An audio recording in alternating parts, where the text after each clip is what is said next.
Hello everyone, today we are going to discuss class 10th, 4th chapter of chemistry, which is carbon and its compounds. So the introduction of carbon is one of the most important element in nature. All living organism contain carbon. तो carbon एक बहुत ज़्यादा important element है हमारे nature का और सारे ही living organism contain करते हैं carbon को, ठीक है. कार्बन क्या करता है ना, बहुत लार्ज नंबर ऑफ कंपाउंड्स बनाता है, इसीलिए इसके कंपाउंड्स को हम ऑर्गेनिक कंपाउंड भी बोलते हैं. ठीक है, तो कुछ कंपाउंड जैसे कि food, medicine, fuels, clothes, plastics and paper, ये सभी क्या कंटेन करते हैं, कार्बन कंटेन करते हैं. अब कुछ एग्जांपल्स हमारे आसपास के जैसे कि sugar, would, petrol, LPG, proteins, oil and soap, ये सब भी क्या कंटेन करते हैं, carbon. Now carbon is extremely important, क्योंकि हमारी लाइफ का बेस फॉर्म करता है और हर एक लिविंग ऑर्गेनिज्म में कार्बन होता है, जैसे कि प्लांट्स में भी कार्बन होता है, एनिमल्स में भी, ह्यूमंस में भी. ठीक है, तो ये सभी क्या कंटेन करते हैं, कार्बन कंटेन करते हैं. तो जो कार्बन है ना, वो बहुत सारे एलिमेंट्स के साथ कंबाइन करके मिलियंस ऑफ कंपाउंड बना सकता है. अब कौन कौन से ऐसे एलिमेंट हैं जिनके साथ वो कंबाइन हो सकता है, जैसे कि hydrogen, oxygen, nitrogen, sulphur and chlorine, तो इन सब के साथ वो कंबाइन कर सकता है. ठीक है, अब जब हम कार्बन कंपाउंड्स के बारे में पढ़ते हैं तो इसकी स्टडी को हम बोलते हैं ऑर्गेनिक केमिस्ट्री. ठीक है, अब मैंने आपको बताया कि carbon is present everywhere around us. Okay, so carbon form exceptionally strong bonds with other carbon atom. अब क्या होता है, जो कार्बन होता है ना, वो exceptionally strong bond, मतलब कि बहुत ज़्यादा strong bond बना देता है दूसरे कार्बन एटम्स के साथ. ठीक है, अब हम देखेंगे इलेक्ट्रॉनिक कॉन्फ़िगरेशन ऑफ कार्बन. तो do you know what is the atomic number of carbon? Atomic number of carbon is 6. ठीक है, 6 इसका एटॉमिक नंबर होता है. तो इसमें नंबर ऑफ इलेक्ट्रॉन्स भी 6 होते हैं एंड नंबर ऑफ प्रोटॉन्स भी 6 होते हैं. अब हमने 9th क्लास में पढ़ा था कि कुछ शेल्स होते हैं, जैसे कि K shell and L shell and so on. ठीक है, सो यहाँ पर क्या होगी इलेक्ट्रॉनिक कॉन्फ़िगरेशन कार्बन की, क्योंकि उसके पास 6 इलेक्ट्रॉन्स हैं, इसलिए उसके जो के शेल है उसमें मैक्सिमम कितने इलेक्ट्रॉन्स आ सकते हैं, 2. हमेशा के शेल में 2 ही इलेक्ट्रॉन्स आ सकते हैं. ओके, और एल शेल में कितने आ सकते हैं, 8. बट इसके पास कितने हैं, 4. तो इसको अपने ऑक्टेट कंप्लीट करने के लिए 4 इलेक्ट्रॉन और चाहिए. तो ये क्या कर सकता है, 4 इलेक्ट्रॉन या फिर गेन कर सकता है या फिर लूज कर सकता है और शेयर भी कर सकता है. पर आपको पता है कार्बन को स्टेबल होने के लिए 8 इलेक्ट्रॉन तो चाहिए, लेकिन कार्बन अगर इलेक्ट्रॉन लूज़ करता है या फिर गेन करता है, ये बहुत ज़्यादा प्रॉब्लमेटिक होता है. क्योंकि कार्बन को क्या करना पड़ेगा, आयनिक बॉन्ड बनाना पड़ेगा, और वो आयनिक बॉन्ड नहीं बनाता है. क्योंकि अगर वो 4 इलेक्ट्रॉन लॉस करता है तो उसको उसके लिए बहुत ज़्यादा अमाउंट में एनर्जी चाहिए. एंड अगर वो गेन करता है तो जो उसका न्यूक्लियस है ना, वो अनस्टेबल हो जाता है. इसके वजह से वो आयनिक बॉन्ड नहीं बना सकता. आयनिक बॉन्ड क्या होते हैं, जहाँ पर या फिर इलेक्ट्रॉन का लॉस होता है या फिर गेन होता है, तभी आयनिक कंपाउंड्स बनते हैं. लेकिन कोवेलेंट कंपाउंड्स कब बनते हैं, जब शेयरिंग ऑफ इलेक्ट्रॉन्स होता है, 2 कंपाउंड आपस में इलेक्ट्रॉन्स को शेयर करते हैं, तब हमारा कोवेलेंट बॉन्ड बनता है. तो कार्बन कैसे बॉन्ड फॉर्म करता है, वो कोवेलेंट बॉन्ड फॉर्म करता है इंस्टेड ऑफ आयनिक बॉन्ड. ठीक है, क्योंकि अगर वो आयनिक बॉन्ड फॉर्म करेगा तो या फिर उसको गेन करना पड़ेगा इलेक्ट्रॉन या फिर लॉस करना पड़ेगा. लॉस में बहुत ज़्यादा एनर्जी चाहिए, और अगर वो गेन करेगा तो उसका न्यूक्लियस अनस्टेबल हो जाएगा. नाउ अब कोवेलेंट बॉन्ड क्या होते हैं. कोवेलेंट बॉन्ड मैंने आपको बताया जहाँ पे इलेक्ट्रॉन्स की शेयरिंग होती है. ओके, जैसे कि हाइड्रोजन ने हाइड्रोजन के साथ एक इलेक्ट्रॉन शेयर किया तो उसका क्या बन गया, डुप्लेट बन गया. ठीक है, वहीं अगर हम बात करें कोवेलेंट बॉन्ड हम ऑक्सीजन के बीच में भी देखते हैं, नाइट्रोजन के बीच में भी देखते हैं, एंड मीथेन के बीच में भी देखते हैं. अब देखो जो एटॉमिक नंबर होता है ना ऑक्सीजन का, वो होता है 8.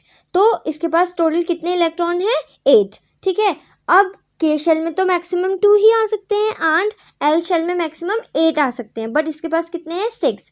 तो इसको कितने चाहिए इलेक्ट्रॉन्स, 2 और चाहिए अपने आप को स्टेबल बनाने के लिए.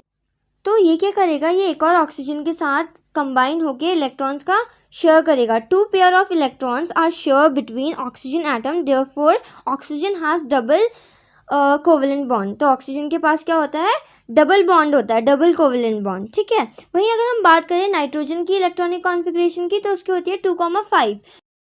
तो इसका एटॉमिक नंबर कितना होता है 7, ठीक है। तो इसको अपने ऑक्टेट कंप्लीट करने के लिए कितने इलेक्ट्रॉन्स चाहिए, इसको चाहिए टोटल 3 इलेक्ट्रॉन्स।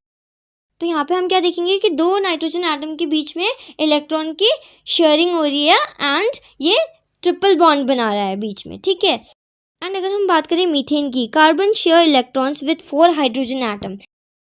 यहाँ पे क्या होता है, कार्बन शेयर करता है 4 इलेक्ट्रॉन एटम, ठीक है। Methane is a simplest carbon compound and is the main compound of CNG and biogas, ठीक है। मीथेन क्या है, मेन कंपाउंड है सीएनजी एंड बायोगैस का। अब हम बात करेंगे प्रॉपर्टीज ऑफ कोवेलेंट कंपाउंड, इसकी क्या प्रॉपर्टीज होती हैं। तो इसका low melting and boiling point होता है एंड ये यूजुअली पुअर कंडक्टर होते हैं इलेक्ट्रिसिटी के, एंड ये gaseous, liquid and solid state में भी हमें मिलते हैं। Covalent compounds have weak intermolecular force of attraction, so they melt and boil easily. अब उनका boiling point and melting point कम क्यों होता है, कि मॉलिक्यूल के बीच में बहुत ही वीक इंट्रैक्शन होता है जो कि ईजिली ब्रेक हो सकता है, ठीक है। अब हम देखेंगे versatile nature of carbon. Why does carbon form so many compound, क्यों कार्बन बहुत सारे कंपाउंड बनाता है, क्योंकि कार्बन के पास 2 स्पेशल प्रॉपर्टीज होती हैं। First property tetravalency, second property catenation. अब टेट्रावेलेंसी क्या होती है कि कार्बन के पास ना 4 वैलेंस इलेक्ट्रॉन होते हैं, उसके लास्ट शेल में कितने इलेक्ट्रॉन्स होते हैं 4, उसको हम बोलते हैं वैलेंस इलेक्ट्रॉन, क्योंकि लास्ट शेल को हम बोलते हैं वैलेंस शेल, ठीक है। तो carbon has 4 electrons in it outermost shell and needed 4 more electrons to complete its octet. Therefore, carbon forms 4 covalent bonds with other atoms. तो वो क्या करता है, 4 covalent bond बनाता है दूसरे atoms के साथ। क्यों, क्योंकि उसको 4 electrons चाहिए अपने octet को complete करने के लिए। तो कुछ एग्जांपल्स जैसे कि मीथेन, इथेन एंड टेट्राक्लोराइड, ठीक है। अब देखो, because of tetravalency carbon can bond with, tetravalency की वजह से कार्बन किन किन चीज़ों के साथ बॉन्ड बना सकता है, कार्बन के साथ, हाइड्रोजन के साथ, ऑक्सीजन के साथ, नाइट्रोजन के साथ, क्लोरीन के साथ एंड सल्फर के साथ। अब मैं आपको बता दूं कि कार्बन कार्बन का बॉन्ड ना बहुत ज़्यादा स्ट्रांग होता है, ठीक है। अब जो इसकी सेकेंड प्रॉपर्टी है वो है कैटिनेशन। कैटिनेशन ऐसी प्रॉपर्टी होती है, the property of carbon by which carbon atom link with one another to form long chain is called catenation. तो यहाँ पे क्या होता है, कार्बन कार्बन क्या करते हैं, एक साथ बॉन्ड बनाते हैं और एक लॉन्ग चेन बना देते हैं, ठीक है। अब क्यों कार्बन एटम शो करते हैं कैटिनेशन, क्योंकि कार्बन कार्बन बॉन्ड क्या होता है, बहुत ज़्यादा स्ट्रांग होता है और कार्बन का क्या होता है, स्मॉल साइज होता है। Carbon form stable covalent bond, ठीक है। तो कार्बन का क्या होता है, बहुत ही ज़्यादा स्टेबल बॉन्ड यहाँ पे बन जाता है, ठीक है। अब कार्बन कैसे कैसे स्ट्रक्चर्स बना सकता है, वो स्ट्रेट चेन स्ट्रक्चर बना सकता है, वो ब्रांच चेन स्ट्रक्चर बना सकता है, वो रिंग स्ट्रक्चर बना सकता है, ठीक है। तो carbon atom can join with each other in different way, वो हर एक के साथ डिफरेंट वे में क्या होता है, जॉइन होता है। They may form straight chain, branch chain और रिंग भी वो बना सकता है। This is why carbon form such a huge number of compounds. इसी वजह से कार्बन क्या करता है, ह्यूज नंबर ऑफ कंपाउंड्स को बनाता है। अब कैसी कैसी चेन हो सकती है, मैंने आपको बताया स्ट्रेट चेन हो सकती है, ब्रांच चेन हो सकती है, रिंग स्ट्रक्चर भी हो सकता है, ठीक है। आप देख सकते हो मैंने यहाँ पे स्ट्रेट चेन का एग्जाम्पल भी लिखा हुआ है, ब्रांच का भी लिखा हुआ है। अब अगर हम बात करें हेक्सागोनल रिंग भी बनाता है वो, जैसे कि बेंजीन, ठीक है। अब हम बात करें carbon atom can join in many ways producing millions of compound, तो वो किसी भी वे में जॉइन हो सकता है एंड मिलियंस ऑफ कंपाउंड बना सकता है। अब बहुत इंपॉर्टेंट चीज़, हाइड्रोकार्बन्स। हाइड्रोकार्बन्स क्या होते हैं, ऐसे कंपाउंड्स जो बने होते हैं सिर्फ कार्बन एंड हाइड्रोजन के, उन्हें हम हाइड्रोजन कंपाउंड्स बोलते हैं, जैसे कि methane, ethane, propane and butane. अब हाइड्रोकार्बन 2 टाइप के होते हैं, saturated hydrocarbon, unsaturated hydrocarbon. Saturated hydrocarbon मतलब सिंपल वर्ड्स में अगर मैं कहूँ ताकि आपको बहुत अच्छे से समझ में आ जाए, सैचुरेटेड हाइड्रोकार्बन्स का मतलब होता है सिंगल बॉन्ड, जैसे कि एल्केन्स। एल्केन्स क्या होते हैं, सिंगली बॉन्डेड एलिमेंट्स होते हैं, जैसे कि इथेन। इथेन में क्या है, सिंगल बॉन्ड है कार्बन के बीच में, ठीक है। इसका जर्नल फॉर्मूला क्या होता है, CnH2n+2। मतलब आप कैसे पता कर सकते हो कि ये एल्केन है। अब देखो हमने यहाँ पे एग्जाम्पल लिखा है इथेन का। अब इथेन कैसे आया, इस फॉर्मूले से चलो इथेन को बनाते हैं, ठीक है। जैसे यहाँ पे लिखा हुआ CN, तो N की जगह अगर मैं 2 डाल दूँ और अगर H की जगह भी मैं 2 डाल दूँ और उसमें +2 कर दूँ तो मेरा इथेन बन जाएगा, ठीक है। These hydrocarbons are less reactive because all bonds are single bonded. अब ये बहुत ज़्यादा लेस रिएक्टिव होते हैं, क्यों? क्योंकि ये सिंगली बॉन्डेड होते हैं और इनको ब्रेक करना भी बहुत ईजी होता है। लेकिन वहीं अगर हम बात करें अनसैचुरेटेड हाइड्रोकार्बन्स की, ठीक है, जो कि होते हैं एल्कीन्स। एल्कीन्स मतलब जहाँ पर डबल बॉन्ड प्रेजेंट होता है, जैसे कि इथीन। एंड अगर हम बात करें एल्काइंस की, एल्काइंस मतलब ट्रिपल बॉन्ड जहाँ पे 3 बॉन्ड होते हैं, जैसे कि इथाइल, ठीक है। Unsaturated hydrocarbons are more reactive because of double and triple bond, और ये ज़्यादा रिएक्टिव होते हैं क्योंकि इनके पास डबल एंड ट्रिपल बॉन्ड होता है और इनको ब्रेक करना भी थोड़ा मुश्किल होता है एज कम्पेयर टू एल्केन्स, ठीक है। Now structural formula of ethene and ethyl, इनके स्ट्रक्चरल फॉर्मूला क्या होते हैं, ठीक है। इथीन का क्या होगा? C2H6 CH3 ये क्या हो गया? इथेन। एन क्यों? सिंगल बॉन्ड है। अब इथीन मतलब डबल बॉन्ड, C2H4 CH2 के बीच में क्या है? डबल बॉन्ड है, ठीक है। अब हम बात करेंगे इथाइल की। इथाइल में कितने बॉन्ड होने चाहिए? 3। तो C2H2 CH के बीच में 3 बॉन्ड, तो ये हो गए इसके स्ट्रक्चरल फॉर्मूला, ठीक है। अब हम बात करेंगे होमोलोगस सीरीज की। होमोलोगस सीरीज क्या होती है? A series of organic compound having the same functional group and similar chemical property is called a homologous series, ठीक है। इसको हम क्या कहते हैं? होमोलोगस सीरीज कहते हैं। अब कैरेक्टरिस्टिक ऑफ होमोलोगस सीरीज की क्या कैरेक्टरिस्टिक होती है? कैसे आपको पता चलेगा कि ये होमोलोगस सीरीज है या नहीं है, ठीक है।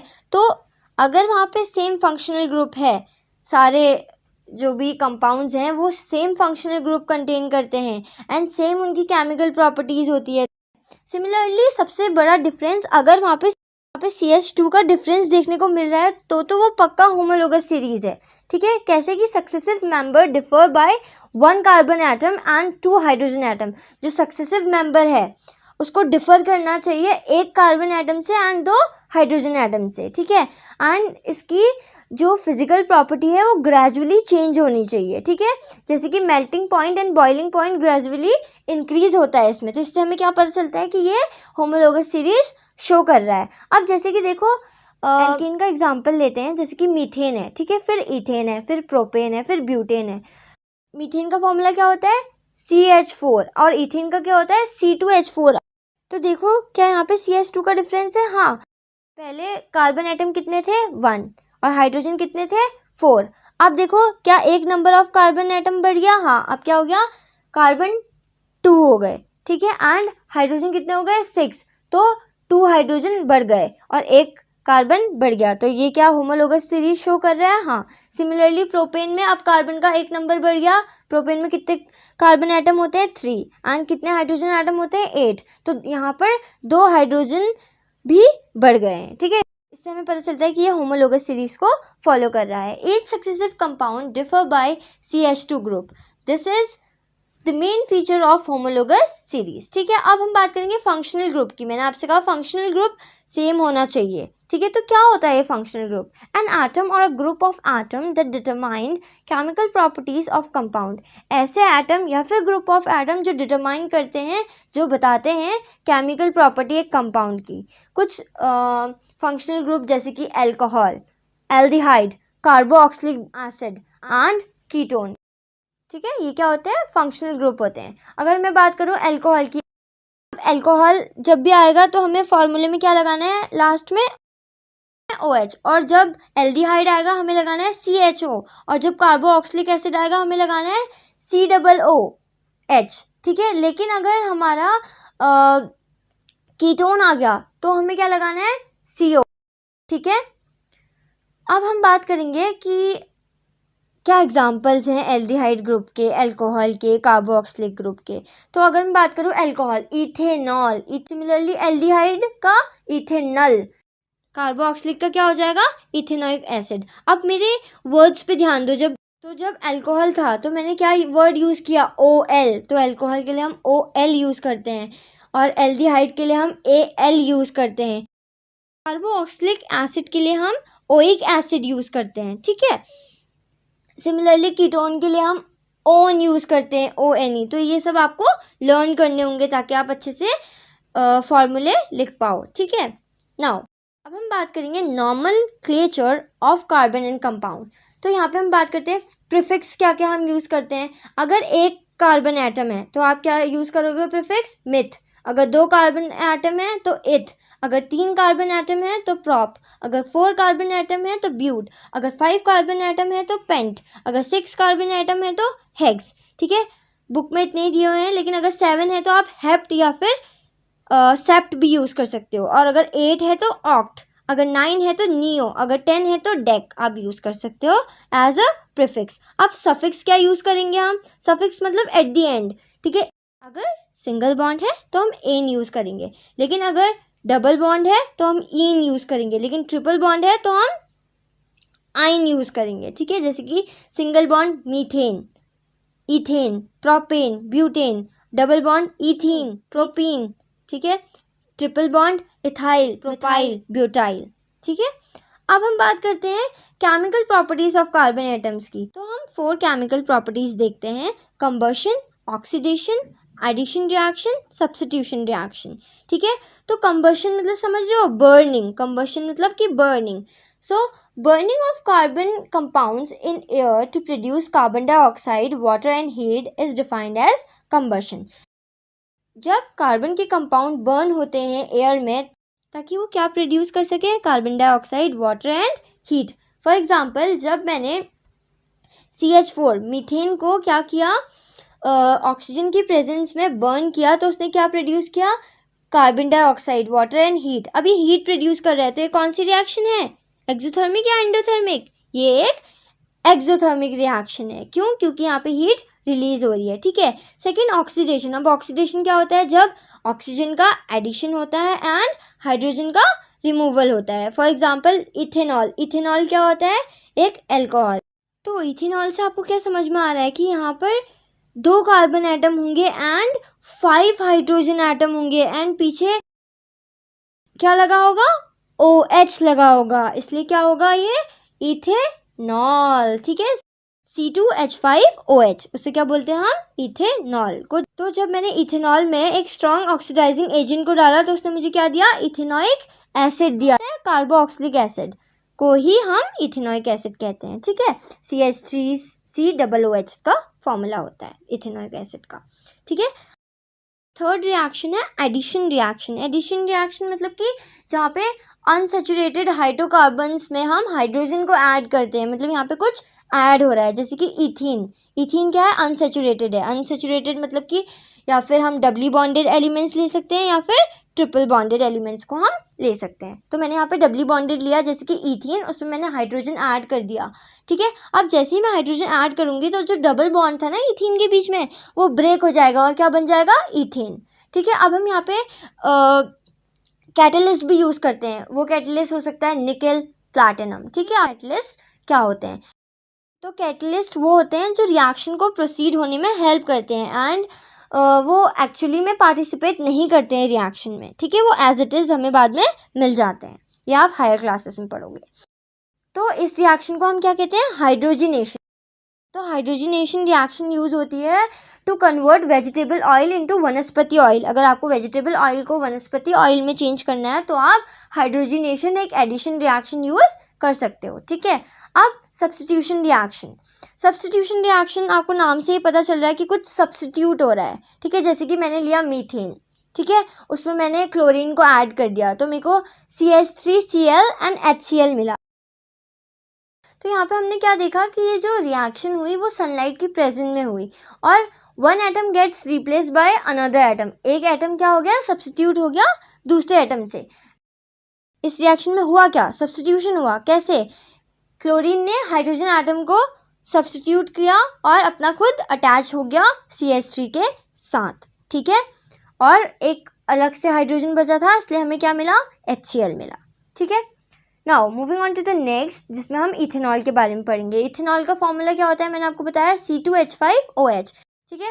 एंड इसकी प्रॉपर्टीज़ की अगर हम बात करें, इथेनॉल की क्या प्रॉपर्टी होती है, वो कलरलेस होता है, ठीक है, सॉल्यूबल होता है वाटर में एंड हम इथेनॉल को मेडिसिन एंड परफ्यूम बनाने के लिए भी यूज़ करते हैं और इसको हम एज अ सॉल्वेंट भी यूज़ करते हैं, ठीक है। लेकिन हार्मफुल इफेक्ट आपको पता है अल्कोहल का क्या होता है, इथेनॉल को ही हम अल्कोहल कहते हैं। अगर हम इसको ज़्यादा कंज्यूम करते हैं तो ये हमारे नर्वस सिस्टम को अफेक्ट करता है एंड इसका excessive intake of course liver भी डैमेज कर सकता है, ठीक है।